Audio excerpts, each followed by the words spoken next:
Assalamualaikum. Waalaikumsalam warahmatullahi wabarakatuh. Alhamdulillah Mas mriki saged kepanggihan.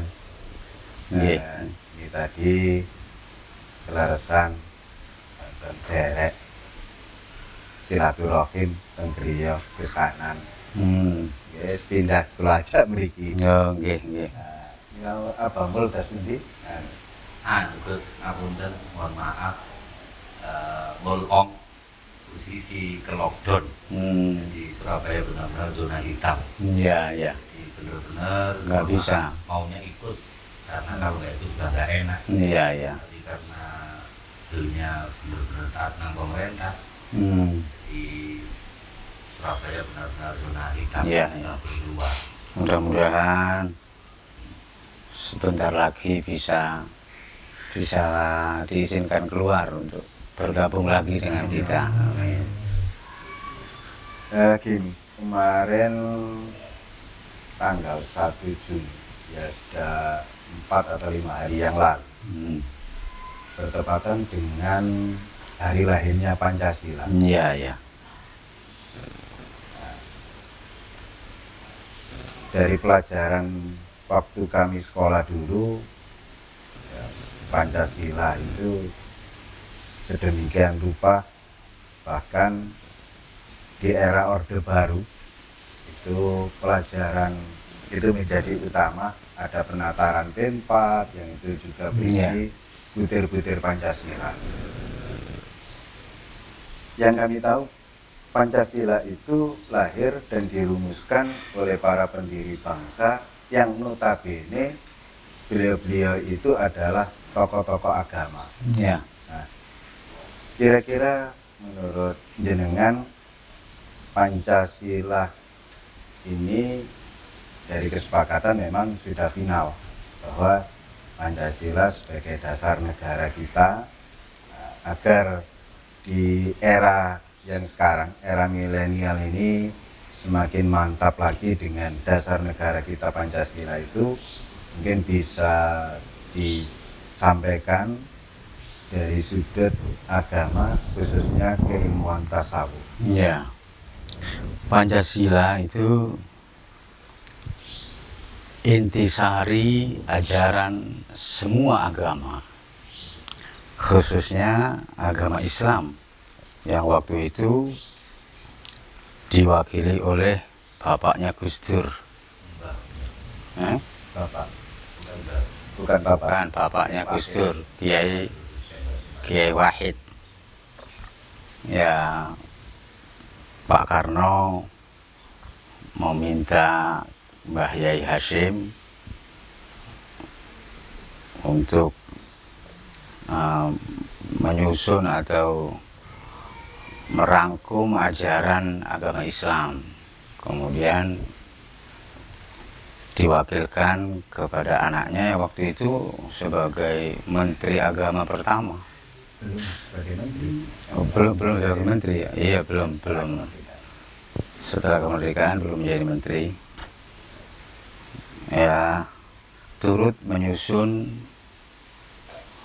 merumuskan Pancasila yang sekarang telah final itu.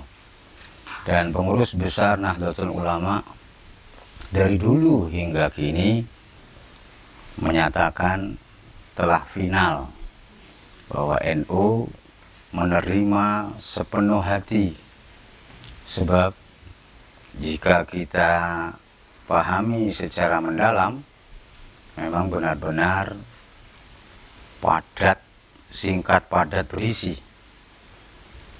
Yang dimaksud dengan Pancasila, sila pertama, ketuhanan yang Maha Esa, itu adalah tujuan dari beragama. Tujuan dari beragama adalah berketuhanan. Sifatnya itu insan yang berketuhanan. Sifat ketuhanannya yang Maha Esa, yaitu Allah Subhanahu wa Ta'ala kalau dalam Islam. Arti dari Esa adalah Ahad, satu yang tiada duanya, atau tunggal. yang tiada saingannya, tiada yang menyerupai, tiada yang semisal, seperti, dan seterusnya. Laisa kamitslihi syai'un itu. Berarti dari sila pertama itu otomatis bangsa Indonesia ini oleh para tokoh diharapkan semuanya tanpa terkecuali harus berketuhanan. Begitu pesan moral dari sila pertama. Dari sila pertama itu menunjukkan bahwa warga negara bangsa Indonesia kita ini harus beragama. Harus beragama. Tidak boleh tidak beragama. Dan tujuan akhir dari beragama adalah berketuhanan. Berketuhanan yang Maha Esa. Berarti dasar sekaligus tujuan akhir beragama itu berketuhanan. Sila pertama itu. Dasarnya juga berketuhanan, tujuan akhirnya juga berketuhanan. Oh begitu. Dasarnya ya Dasar beragama. dasar beragama ketauhidan. Dan ya harus dipadukan dengan fikih dan tasawuf. Fikih dasar, tasawuf dasar. Kemudian dijalankan dengan benar dan baik, hasilnya akan berketuhanan yang Maha Esa. Artinya bersifat ketuhanan. Jiwanya berjiwa ketuhanan yang Maha Esa. Ini tinggi sekali. Dalam istilah tasawuf ya, menjadi Rabbani itu insan yang jiwanya berketuhanan, raganya berkemanusiaan yang adil dan beradab. Sila kedua itu. Ini Masya Allah canggih ini yang menyusun. Jadi kalau ada orang masyarakat Indonesia yang mengatakan bahwasanya tokoh ya kan barusan ini kan rame-rame, bahkan presiden kita dituduh selaku komunis, jadi nggak benar. Wong itu termasuk bahwa Pak Presiden kan bagian daripada harus mempertahankan menjalankan Pancasila. Itu politik saja, itu politik dari musuh-musuh Pak Jokowi, biasalah seperti itu. Tidak ada bukti, tidak ada bukti kuat, tuduhan yang tak berdasar bukti. Gitu. Kalau berarti karena agama itu tujuannya bertuhan, pantesan di Indonesia aliran kepercayaan itu pun walaupun tidak disebut agama, karena mengakui Tuhan bisa menjadi bagian dari bangsa, itu alasannya ya itu tadi. Iya itu tadi. Diterima oleh pemerintah kita dan bahkan telah disahkan sebagai salah satu agama di Indonesia, masih baru muncul. Karena kebetulan saya didaulat oleh teman-teman lintas iman Jawa Timur untuk memimpin dan mengajak tokoh-tokoh lintas agama bersatu dan bermusyawarah menyikapi berbagai persoalan yang berkembang di negara kita ini, yang kemudian kita wujudkan ikatan itu dengan nama IMP, Indonesia Merayakan Perbedaan. Bahkan sudah syuting berulang kali, yang dulu dibantu oleh tim BBS TV. Kalau melihat itu cerita dari Bernizam tadi, Indonesia Merayakan Perbedaan.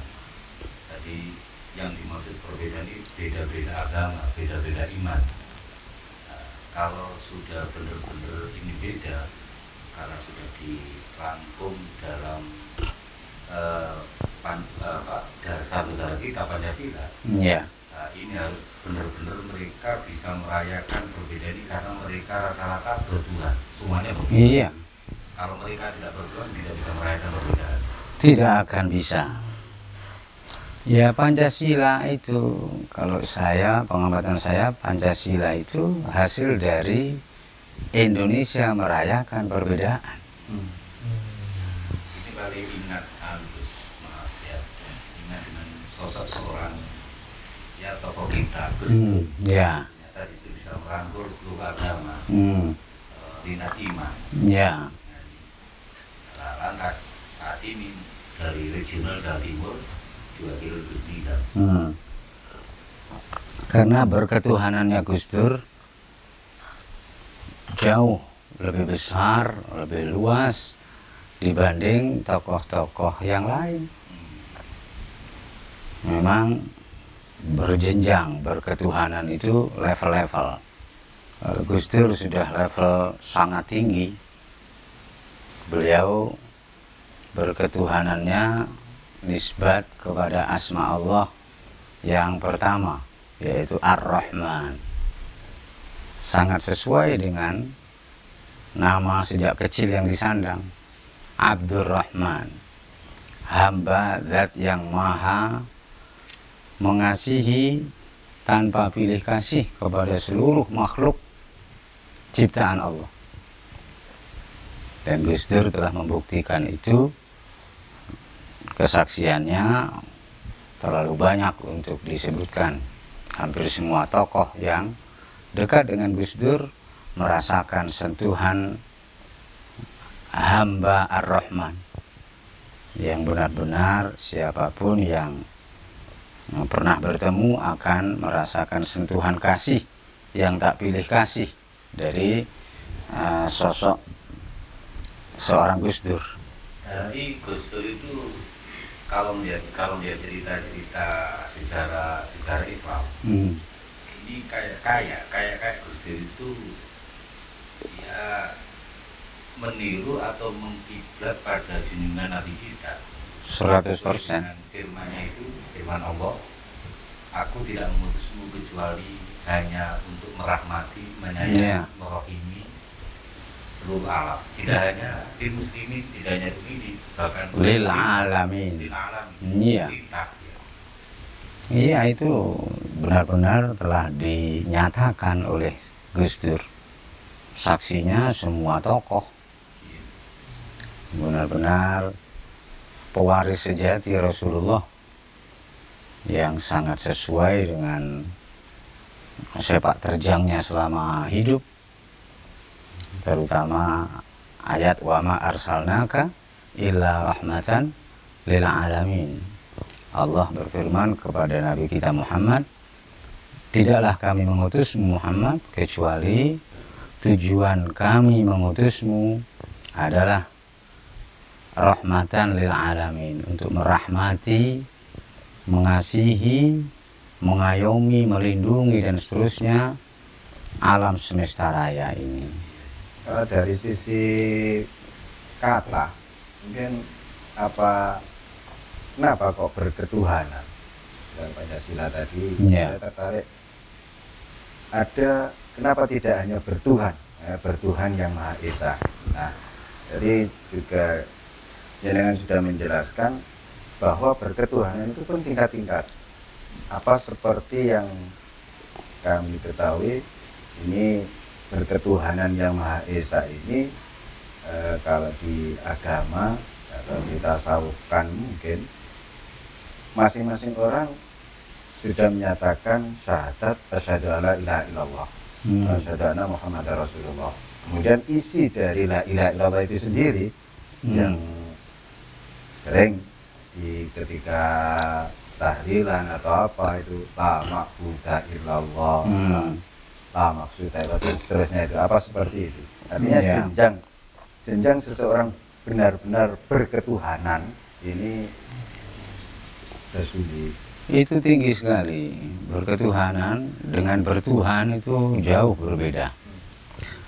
Bertuhan itu setiap insan yang beragama pasti bertuhan, artinya pasti beriman kepada Tuhan. Kalau berketuhanan ini setelah usul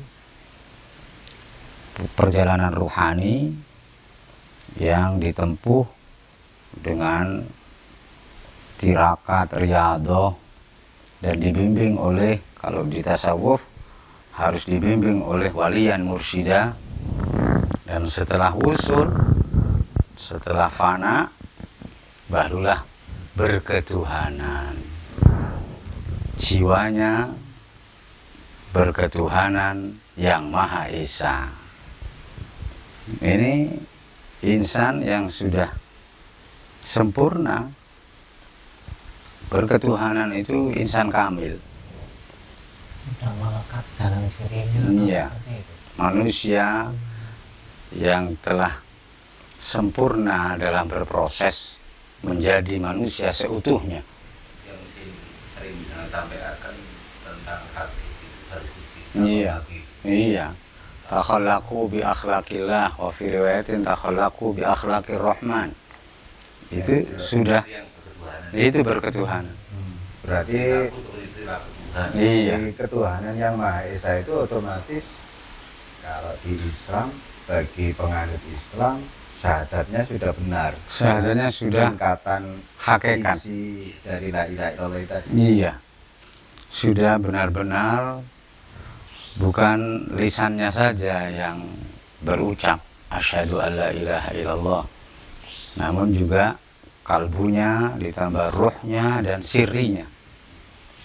Benar-benar sudah lulus nilai baik, baru kemudian berketuhanan.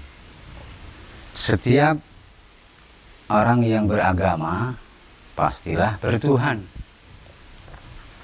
Soal penyebutan Tuhan itu sebutan saja, esensinya selama mensifati dengan sifat Tuhan ya sama, yaitu cukuplah di antara semua sifat Tuhan itu yang paling mewakili adalah Esa.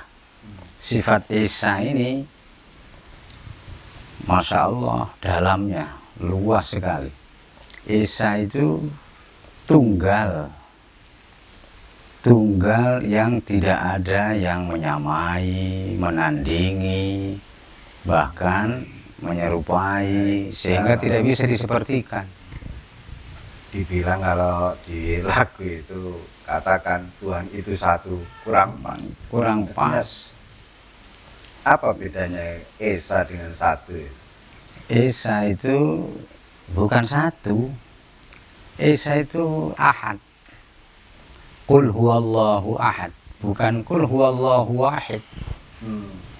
Kalau Tuhan itu satu, itu bukan terjemahan dari qul huwallahu ahad. Ahad dengan wahid itu lain. Kalau satu itu ya Allahu huwal wahid. Qul huwallahu wahid. Ini bukan wahid, tapi ahad. Muncul 2, 3 bilangan itu. Walaupun al-wahid, asma Allah al-wahid yang berarti satu itu artinya satu yang tiada duanya. Tapi kalau Esa ini satu yang mengumpulkan semuanya. Ya tunggal kang ora ono tunggale. Ya, arti tunggal itu bukan satu sebetulnya. Saya tidak setuju dengan terjemah Depak. Di terjemah Al-Quran, terjemah Depak, Qul huwallahu ahad itu katakan Tuhan itu satu. Salah itu. Tuhan itu Esa yang lebih tepat. Esa itu ahad itu. Di mana semua yang ada itu, di balik semua yang ada itu Sang Dia. Nah, itulah tunggal itu. Sebab tidak ada makhluk yang diciptakan ini makhluk semua yang diciptakan ini diadakan oleh yang maha ada. Nah, dia yang maha ada, yang mengadakan segala sesuatu, itulah kemudian disebut Esa itu. Berarti di dalam Esa itu, di Pancasila, sila pertama itu ketuhanan yang Maha Esa. Di dalam Esa itu ya otomatis di situ wujud, Qidam, Baqo, dan seterusnya begitu. Semua sifat dan asma berkumpul di situ. Semua sifat-sifat Allah, asma-asma indah Allah berkumpul di situ. Yaitu arti Esa itu.